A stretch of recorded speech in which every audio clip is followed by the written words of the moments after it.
ऐसा कहा जाता है कि बाबूजी का जन्म कोलूमंड में हुआ। इनके पिताजी का नाम था धांधल जी, जो कि मारवाड़ के राजा राव धूहड़ के भाई हुआ करते थे।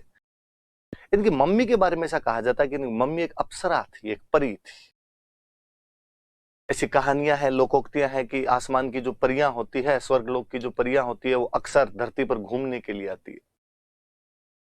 पर उनके साथ एक समस्या होती है कि जब वो धरती पर घूमने के लिए आती है, उस समय यदि कोई उन्हें धरती पर देख ले तो उनकी शक्तियां समाप्त हो जाती है तथा वे वापस आसमान के अंदर नहीं जा पाती। इसलिए कहानियां ये भी कहती है कि वो अक्सर रात को आती है, रात को धरती पर उतरती है और रात को धरती पर आकर घूमकर चली जाती है, क्योंकि रात को दुनिया में लोग सोए हुए रहते हैं ताकि उनको कोई देख ना सके। कहते हैं ऐसे ही एक बार एक परी थी, इंद्रलोक की एक परी, और धरती पर घूमने के लिए उतरी। गलती से बेचारी का हेलीकॉप्टर मारवाड़ में लैंड कर गया। यहाँ पश्चिमी राजस्थान के अंदर रेगिस्तान के अंदर उतर गई। गर्मी पड़े भयंकर वाली, और परी को लगा यार आज तो गलत जगह पे आ गए। वो जहां उतरी थी वहां पास में एक तालाब था। उसे लगा कि क्यों ना तालाब के अंदर स्नान कर लिया जाए, और तालाब में स्नान कर लेंगे, थोड़ी गर्मी दूर जाएगी। वो तालाब में स्नान करने लगे।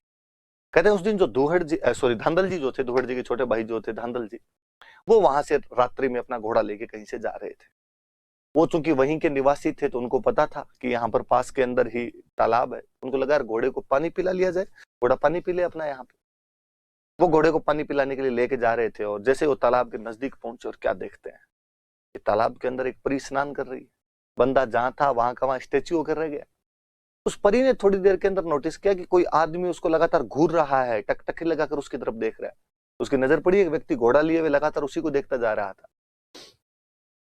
परी ने कहा कि मिस्टर तुम जो कोई हो पर धांधली कर रहे हो, इस प्रकार किसी नहाती हुई महिला को नहीं देखना चाहिए, और मैं तो परी और हूँ।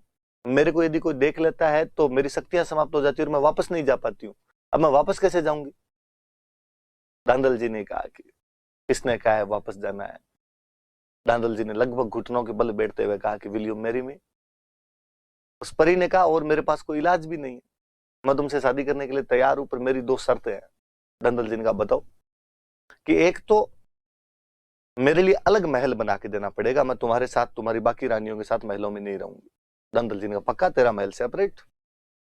एक उस महल में मेरी बिना आज्ञा के कोई भी नहीं आएगा, जो भी आएगा मेरी आज्ञा लेकर आएगा। धांधल जी ने कहा पक्का। उसने कहा आप भी बिना आज्ञा के उसके अंदर नहीं आ सकते। धांधल जी ने कहा ठीक है, कोई बात नहीं। परी के लिए अलग महल बना दिया गया। परी उसके अंदर रहती, धांधल जी भी जाते उसमें तो पूछ के जाते, और कोई भी जाता तो विदाउट परमिशन एंट्री नहीं हुआ करती थी वहां पर। समय बीता और उस परी के एक बेटा हुआ, जिस बेटे का नाम रखा गया पाबू। कहते पाबू जी बहुत सुंदर थे, अपने लोक देवताओं में सबसे सुंदर कोई लोक देवता था पाबू जी। मम्मी पे चले गए होंगे, परी पे चले गए होंगे, मुझे लगता है धांधल जी पे चले जाते तो क्या ही सुंदर होते। मारवाड़ का मिनक तो दिल का डाकी एकदम होता होगा। पर पाबू जी उस टाइप के रणबीर कपूर थे, परी के बेटे थे। एक दिन धांधल जी को बाकी दोस्तों ने, किसी ने धांधल जी को कह दिया कि यार ऐसे क्या आदमी, हर बात में लुगाई से पूछ पूछ के आ जाऊं क्या, चला जाऊं क्या, तुम्हारा घर है यार, जब इच्छा हो तब जाओ, जब इच्छा हो तब आओ वापस। और धांधल जी उस दिन बिना उस परी की परमिशन लिए डायरेक्ट घर के अंदर चले गए। और जब वो घर में घुसते हैं तो वो देखते हैं कि वहां पर परी तो थी नहीं, वहां पर तो एक शेरनी बैठी बैठी बाबू को दूध पिला रही है और उसे खिला रही है। अरे ये क्या कोतक है।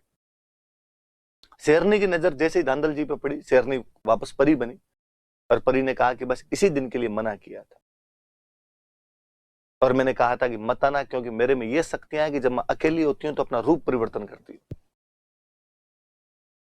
अब तूने कॉन्ट्रैक्ट तोड़ दिया, अब मैं यहां नहीं रहूंगी, अब मैं वापस जाऊंगी। धांधल जी ने खूब हाथ जोड़े कि गलती होगी, धूड़ खाई काली गाय हूं तेरी। पर उसने कहा नहीं, अब मैं यहाँ एक सेकंड भी नहीं रुक सकती, अब तो मुझे वापस जाना ही है। ये बच्चा तुम रखो। एक माँ की बच्चे के प्रति दो इच्छाएं होती है कि उस बच्चे को दूध पिला के थोड़ा बड़ा करे, बड़ा हो जाए तो उसके लिए कभी घोड़ा बने, कभी हाथी बने, उसे झुलाए खिलाए, पीठ पे एक झुलाए उसको, कंधे पे झुलाए उसको। पर अब चूंकि मैंने दूध पी के बड़ा तो कर दिया, पर इतना बड़ा भी नहीं हुआ कि पीठ पे झुलाती, अब तुम रखो इसको। कहते हो परी तो चली गई। धांधल जी के एक और रानी हुआ करते थे कमला दे, जिन्होंने बाबू का पालन पोषण किया बाद में। बाबू जी बड़े हुए बेहद सुंदर राजकुमार थे। अमरकोट की राजकुमारी फूलमदे के साथ, आपके सामने नाम लिखा हुआ है, फूलमदे के साथ बाबू जी की सगाई हुई। अमरकोट के राजा सूरजमल सोढ़ा की राजकुमारी थी फूलमदे। कई जगह कहानियों में, किताबों में अपने नाम सुप्यार दे भी आता है। जैसे फूलम दे नाम था, आप तो फूलम दे याद रखें। मुझे याद आता है हम जब पढ़ा करते थे, दिलीप सर राजस्थान जी के पढ़ाया करते थे, तो सर ने कहा कि बाबू जी की पत्नी का नाम फूलम दे था। कोई स्टूडेंट खड़ा हुआ, उसने खड़ा होकर कहा सर पर मैंने एक किताब में सुप्यार दे भी पढ़ा। सर ने कहा हाँ हाँ यार, कई जगह वो सुप्यार दे भी लिखा था, पर फूलम दे याद करना है अपने। तो उसने कहा नहीं सर, सही से बताओ क्या नाम था, फूलम दे था या सुप्यार दे था? सर ने कहा फूलम दे था, फिर उस किताब में सुप्यार दे क्यों लिखा? तो सर हंसते थे कि नाम तो देखो फूलम दे था, पर बाबू गीत गाया करता था कि दे दे प्यार दे सुप्यार दे, अच्छा प्यार दे, तो एक नाम सुप्यार दे और पड़ गया। तो आप भी वही याद रख लेना। आप बाबू जी के दो सहयोगी थे, उनके नाम थे चांदा और डामा, भील जाति के दो भाई थे। बाबू जी की जो घोड़ी थी उसका नाम था केसर कालमी, जो इनके गांव के अंदर देवल नाम की एक चारण महिला हुआ करती थी, उनकी घोड़ी थी। और इनका मेला कोलूमंड के अंदर चैत्र अमावस्या को लगता है। कहा जाता है कि बाबू जी सगाई हो गई, शादी का दिन आया, बाबू जी तैयार हुए, शेरवानी पहनी, बिनोटे पहने, साफा बांधा, सिर पे कलंगी, तुर्रा, एंटीना सब लगाए, फूटने लगे बाबू जी। ये तो बींद वैसे सुंदर लगता है, कोई हो बींद बनता उस दिन सुंदर ही लगता है। बाबू सुंदर थे खुद तो और सुंदर लगे। चांदा और डामा बाबू जी के दो खास सहयोगी, दोनों एकदम अच्छे अच्छे कपड़ों के अंदर राइट लेफ्ट में बाबू जी के खड़े, एकदम दूल्हे के दोस्त दूल्हे के साथ रहे भाई। और चांदा डामा ने बाबू जी अगर बाबू जी यार बाकी सब चीजें जोरदार है, टनाटन है, क्या बींद लग रहे हो, अमरकोट के छज्जे तोड़ दोगे आज। आज आपको देखने के लिए अमरकोट की महिलाएं हवेलियों के छज्जों पर आके देखेगी, दूरबीन लगा लगा के, आपको छज्जे टूट जाएंगे आज इतनी महिलाएं इकट्ठी होगी। पर यार बाबू जी एक लफड़ा है अपने पास, क्या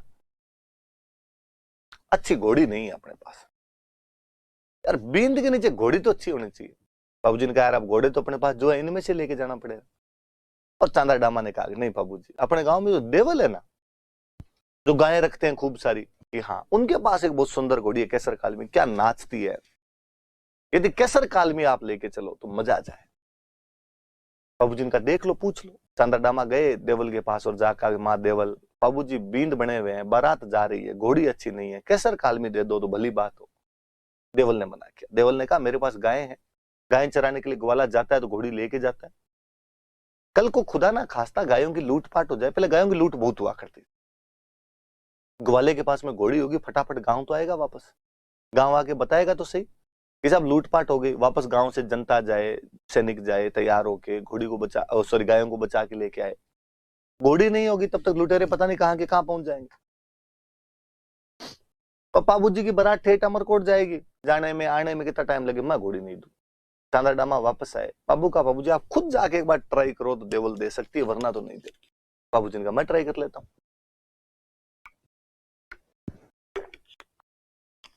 बाबू जी गए, बाबू जी ने जाकर आगे देवल ऐसे मत करो, मारवाड़ की इज्जत का सवाल है, अपनी बारात फूटरी लगनी चाहिए। देवल ने कहा बाबू मना कौन करे, राजकुमार को तो मना घोड़ी के लिए किस बात का किया जा सकता है, समस्या मैंने बता दी वो है। बाबू ने कहा माँ देवल मैं आपको वचन देता हूं कि यदि आपकी गायों की लूटपाट हो जाए तो आप तो एक मैसेज मेरे को कर देना, मैं आऊंगा जिस हालत में उस हालत में आऊंगा और आपकी गायें बचा के लाऊंगा। यदि बीच रास्ते में समाचार मिला तो हम तो अमरकोट जाएंगे नहीं, रास्ते से वापस आ जाएंगे। अमरकोट चले गए, तोरण मार रहा वार पता चला तो तोरण मारता बीच में आऊंगा, फेरे बैठा हुआ तो फेरों में बैठा बीच में आऊंगा, स्नान करता हुआ स्नान करता बीच में आऊंगा, खाना खाता हुआ तो खाना खाता बीच में आऊंगा। आपकी गायों की रक्षा जिम्मेदारी मेरी है, वचन दे रहा हूं मैं आपको। और देवल ने कहते हैं कि घोड़ी देती। बाबूजी केसर कालमी लेके गए, वाकई बाबूजी क्या केसर कालमी पे फूट रहे लगे। अमरकोट में उन्होंने रिकॉर्ड तोड़ दिए थे। उस दूर दूर तक यूं गांव के पुरुष महिलाएं देखने के लिए बाबूजी को जुटे। अमरकोट वाले सोडे तो इस बात से जल भुन गए थे कि यार इतनी क्या तारीफ, जितनी तारीफ दुल्हे की उतनी तारीफ घोड़ी की। कहानियां कहती है अपने की। अमरकोट वाले सोडो ने कहा कि ऐसी क्या घोड़ी की तारीफ कर रहे हो, हमारे घोड़े से दौड़ करवा के देख लो। बाबूजी ने कहा यार ये बात तो मत बोलो, हमारी घोड़ी इतने किलोमीटर चला के, तुम्हारे घोड़े फ्रेश है, 2 दिन रुको फिर करवा लेना दौड़। उनका बस डर गए। बाबूजी ने कहा लाओ देखे। बाबूजी केसर कालमी पे बैठे, उनका साड़ा दूसरे घोड़े पर बैठा, दौड़ करवाई, केसर कालमी जीती। केसर कालमी की और चर्चे। अमरकोट वाले सोडो ने कहा यार अपमान का बदला तो लेना पड़ेगा इसका। बाबूजी तोरण मारने के लिए गए, तोरण बहुत ऊंचा बांधा। अब देखते हैं बाबूजी तोरण कैसे मारेंगे। इस पे हिंदी का मुहावरा है, तोरण मारना मतलब शक्ति प्रदर्शन करना। पहले अक्सर एक राजकुमारी से शादी के लिए 3-4 जगह से बारात चली जाया करती, तो ऊंचा तोरण बांधते कि जो तोरण मार देगा उसके साथ शादी कर दी जाएगी। आजकल तो ये भगवान जाने क्या चीजें हुई है, तोरण नीचा सा बांधते हैं उस पे दूल्हे से टच होता नहीं है, कई बार तो और नीचा सरका देते हैं, लो जो ऐसा आराम से लगा लो आप तो। ना तोरण मारने बड़ी चीज हुआ करती थी। आज भी गांव में कोई आदमी ज्यादा बोलता है मैंने ये कर दिया वो कर दिया, बूढ़े कर देते हैं, यार देखे मेरे कौन से तोरण मारे हैं। जो बाबूजी का तोरण ऊंचा बांधा, बाबूजी जैसे ही गए तोरण देखा ना, बाबूजी लगा मरा दिया, इतना ऊंचा तोरण मारा कैसे जाएगा। इतना ऊंचा तोरण मारने का एक ही तरीका है कि घोड़ी अपने अगले दोनों पैरों पे खड़ी हो जाए, अगले दोनों पैर खड़े कर ले, पिछले दोनों पैरों पे टिकी रहे। हवा के अंदर घोड़ी यदि झूल जाए तो बाबूजी खड़े होकर उस पर तोरण मार सकते। अमरकोट वाले खड़े खड़े हंसे, अब बता, बड़ी चर्चा कर रहे थे कैसर कालमी है कैसर कालमी है, घोड़ी पूरी खड़ी हो नहीं, खड़ी नहीं हो तब तक तोरण लगे। बाबूजी कैसर कालमी पे हाथ फेरते हैं, और हाथ फेरते हुए जैसे उसको कहते हैं कि मत ना दीजिए कैसर थारो मारो पोत, कि कैसर आज तेरा और मेरा पोत मत दे देना, भेद मत दे देना, आज बेइज्जती मत करवा देना, मत ना लजाए आज राठौड़ा री जातड़ी, आज राठौड़ों की जाति को तू लज्जित मत कर देना, आज कैसर कैसे न कैसे करके इज्जत बचा। जो ढोल बजा रहा होता लड़का उसको बाबूजी फिर कहते हैं कि ढोली रा छोरा तू तो मदरो ढोल बजा, धीमा धीमा ढोल बजा, कोई ढोल रे धमाके हमारे कैसर घोड़ी नाच सी, तुम्हारे ढोल के धमाके से मेरी कैसर नाचेगी। उसने धीमा धीमा ढोल बजाया, कैसर नाचनी शुरू हुई। नाचती कैसर का अचानक बाबूजी ने लगाम खींची और कैसर अपने अगले दोनों पैर हवा के अंदर लहरा देती है। लहराती नहीं है, अपने दोनों पैर अमरकोट के गढ़ के कंगूरे पे टेकती है वो। बाबूजी आराम से तलवार टच करते हैं तोरण के। घोड़ी जब पैर नीचे उतार रही होती है तो कंगूरे की ईंटें साथ मिलाती है। इस बार बाबूजी मुस्कुराते हुए नीचे उतरे। कहानी का बड़ा जो रोमांच है, कहानी कहती है कि यह दृश्य देखकर फुलमदे की सहेलियां जल भुन गई थी, और फुलमदे की सहेलियों को लगा कि काश ये हमारा होता। तो फुलमदे को ये समाचार मिले तो फुलमदे की छाती चौड़ी हो गई थी, तो मेरे वाला सरदार ये बाहर इतने बड़े बड़े कांड कर रहा है। अंदर गए, बाबूजी फेरों के अंदर बैठे, 3 फेरे लिए थे अभी तक बाबूजी ने। इतने में देवल जिनकी वो घोड़ी थी, बाल बिखेरे हुए, गालियां निकालती हुई, वहीं फेरों के बीच में आ गई। मंगते मैंने पहले ही कहा था तेरे को घोड़ी मत लेके जा, मेरी गायों की लूट हो गई। तुमने कहा था ना वचन देता हूं गायों की लूट हो जाएगी तो बचाने के लिए आऊंगा। बेटा फेरे ले रहा है यहाँ पे, चल अब गाय बचा देखे मेरी। मुझे पता है वचन देने सरल है, निभाने बहुत कठिन हो जाते हैं। तुम्हारे यहाँ ब्याह करने हैं, गोठे उड़ानी है, तुम्हें बीननी लेके जानी है, देवल की गायें कौन बचाए। बाबू ने कहा धीरज धरो माँ देवल, वचन दिए बाबू ने तो बाबू गाय बचाएगा। रघुकुल रीत सदा चली आई, प्राण जाए पर वचन ना जाए। कौन ले गया तुम्हारी गाय? जायल का राजा जींद्राव खिंची ले गया। कौन ले गया? जायल का राजा जींद्राव खिंची मेरी गाय ले गया। बाबूजी अपने ससुराल वालों को हाथ जोड़कर माफी मांगते हैं, माफ किया जाए, वचनों में बंधा हुआ व्यक्ति हूं, देवल की गायों को बचाना प्रथम कर्तव्य है। फूलमदे की तरफ हाथ जोड़कर माफी मांगते हैं कि फूलमदे जिंदा रहे तो वापस आएंगे, वरना गायों की रक्षा करनी तो पहले ज्यादा जरूरी है। बाबूजी वहां से विदा लेते हैं। Yeah.